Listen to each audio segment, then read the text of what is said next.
Steve, it's a pleasure to welcome you. Thank you. I thought you were doing one company, now you told me you're doing two, plus you're also advising a university, so you're a busy man. I am a very busy man. Okay. Let's talk about the first one where you're leveraging AI for the display and visual industry. Conferences like this, obviously, are big opportunities for you. Yes. And the whole process of displaying has changed.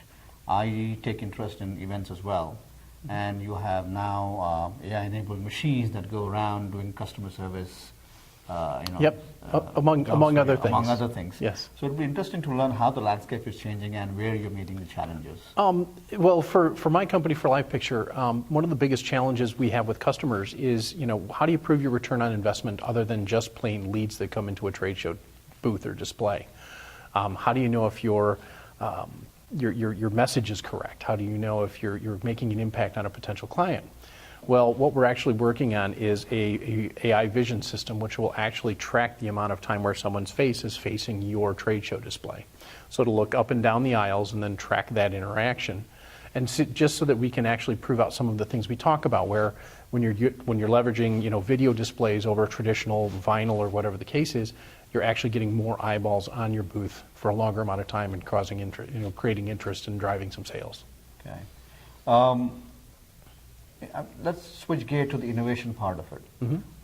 One is you trying to innovate. One is you going out and trying to look for innovation happening in the space. Yes. Since you also are advising and the students at the Lawrence Tech University, you said, is there a correlation you see at the very fundamental stage of innovation and the students who take interest? Because when we talk about innovation, we always focus on IT. But this space is very exciting as well. It's AI has been a tremendous thing for kind of like my own personal philosophies on education, things like that, to the point where we've created an entity called Steambox Educational Services.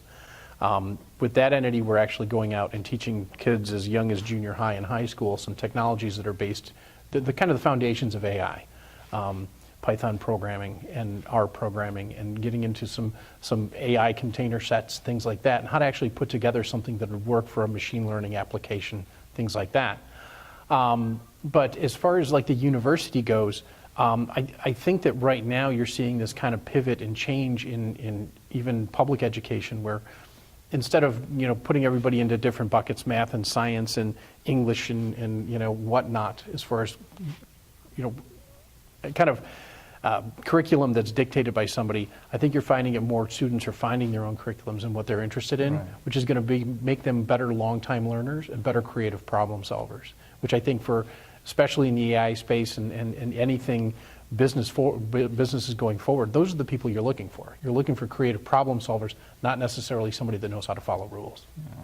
Yeah. The last question I want to ask you and understand is the process of selling, because you have AI, and then you have traditional business, which is the visual, signage business. Combining that obviously is adding value to companies like you. But how do the marketplace or the customers react and receive this kind of innovation, and then you have to go and sell that and convince them to buy at the price that you're selling? I get back to the talk of return on investment. So if I can with proof and actual numbers say, your investment in this technology or your investment in a better trade show experience or things like that can lead to more sales or more customer interactions or whatever that client's looking for as far as a key performance indicator, that's what sells. And it's, almost nobody's doing it on a handshake and a smile anymore. It's show me what those numbers are and I'll make an investment. No, it is a tough job. But at the end of the day, technology is helping. Tremendously. It's permeating pretty much every industry that we can think of. Yes, right? It's a matter of making that technology discreet, not, I'm tracking you on a camera, smile. It's more so, it's happening in the background. The end client's receiving, good data and good analytics on what's happening with their product or offering or whatever the case is.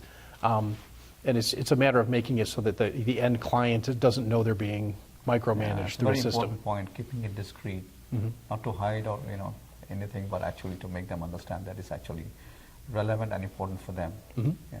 Thank you for coming. Thank you very much. It's also appreciated. Thank you.